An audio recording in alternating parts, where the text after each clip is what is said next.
شکریہ کیا ہے؟ آنکھوں کا شکریہ کیا ہے؟ کان کا شکریہ کیا ہے؟ کہ سب سے پہلا یہ ہے کہ اللہ رب العزت کے مقرر کی ہوئی حدود کے اندر رہ کر ان کو استعمال کیا جائے، اللہ کی مرضی کے مطابق اسے استعمال کیا جائے۔ اور دوسرا، امام ابو حازم سلمہ بن دینار رحمہ اللہ فرماتے ہیں ان رأیت بہما خیرا اعلنتہ، اگر اپنی آنکھوں سے اچھی چیز دیکھے، بھلائی دیکھے، اس کا اعلان کر، لوگوں کو بتلا، لوگوں کو اس سے آگاہ کر۔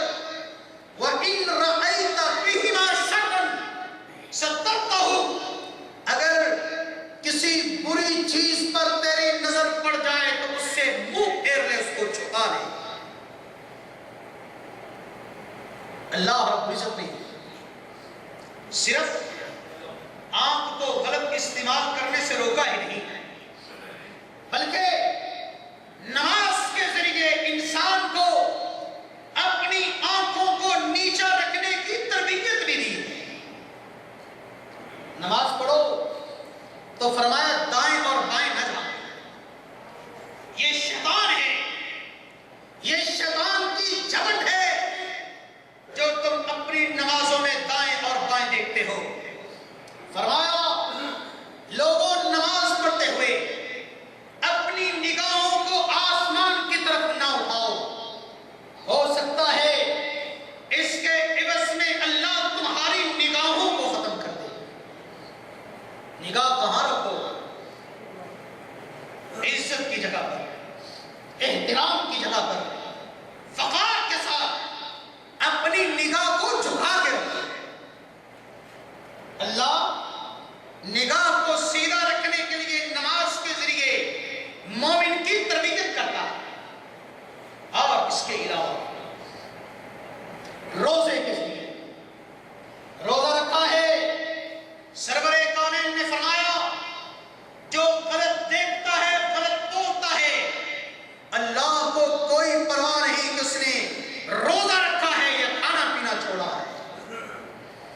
مومنوں، اللہ حج اور عمرے کے ذریعے اپنی نگاہوں کو محفوظ رکھنے کی آپ کو تربیت دیتا ہے، لیکن ہماری حالت کیا ہے؟ ہائے بدقسمتی، ہماری حالت یہ ہے اللہ کے گھر میں کھڑے ہو کر اللہ کے گھر کی تجلیاں بکھر رہی ہوتی ہیں، اللہ کے حرم میں کھڑے ہو کر، اللہ کی نظر کے سامنے کھڑے ہو کر، وہاں پر بھی ہماری نگاہیں ہمارے کنٹرول میں نہیں رہتی۔ وہاں پر کبھی آپ نے غور نہیں کیا کہ مکہ، بیت اللہ، اللہ نے کسی خوبصورت علاقے میں نہیں بنایا۔ کشمیر جیسے علاقے میں، شملہ جیسے علاقے میں، سیر و سیاحت کے علاقے میں، جہاں پر سبزہ ہوتا، خوبصورت مناظر ہوتے، ہم یہاں سے چلتے ہیں بیت اللہ میں پہنچنے تک ایک بھی خوبصورت منظر کیوں؟ جلے ہوئے پہاڑ، خشک پتھر،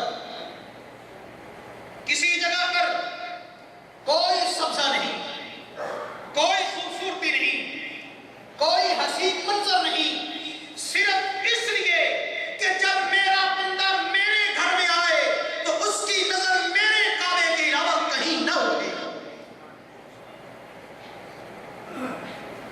لیکن ہماری نظر کعبے پر ٹکتی ہی کہاں؟ افسوس کی بات ہے، کئی سال بیشتر کی بات ہے، ایک نوجوان نے، یہ تو تحریر میں بات آ گئی، ورنہ ہم سب کی یہی حالت ہے، ایک لڑکے نے، جوان نے مفتی اعظم شیخ ابن باز رحمہ اللہ سے پوچھا، فون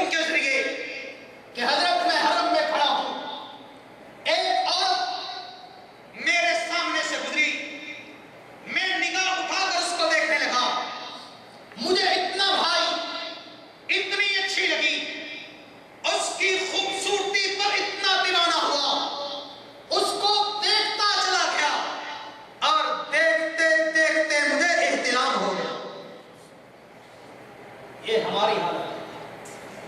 اور کہاں پر؟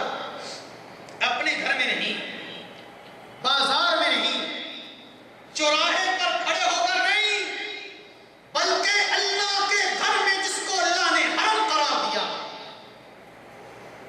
وہاں پر ہر حرمت والی چیز کی حرمت بڑھ جایا کرتی ہے، ہر حرام چیز کی حرمت زیادہ ہو جاتی ہے، لیکن ہماری آنکھیں وہاں پر بھی ہمارے کنٹرول سے آئے ہیں۔ ذرا سوچئے پھر کیا بنے گا؟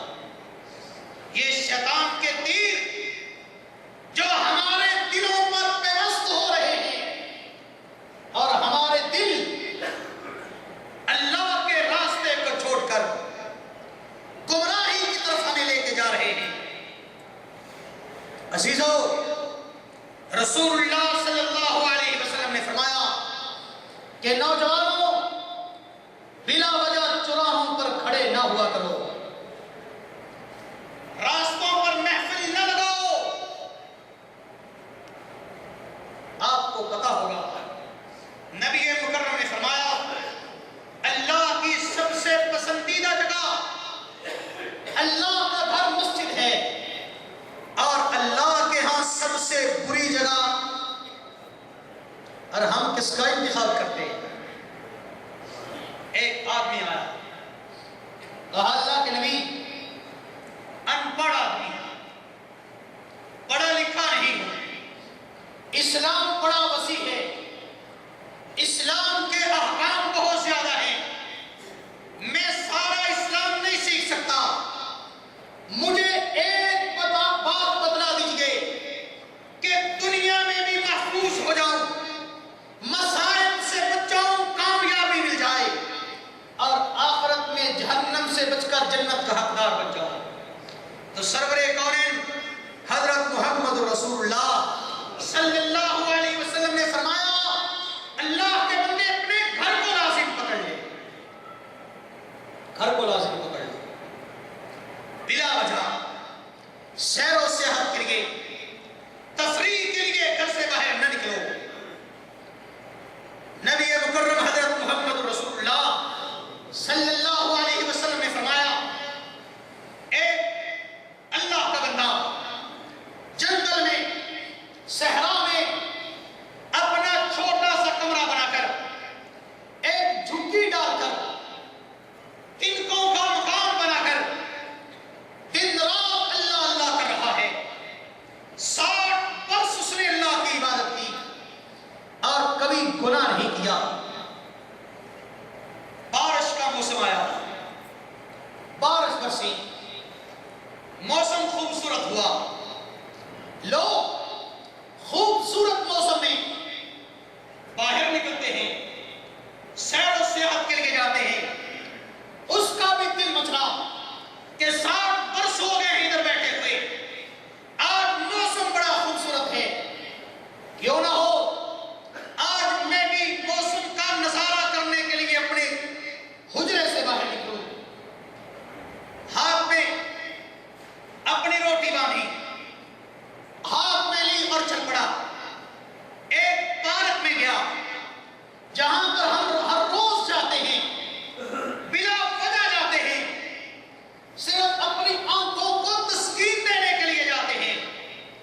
جاتا ہے 60 سال تک عبادت کرنے والا، خوبصورت موسم سے لطف اندوز ہونے کے لیے،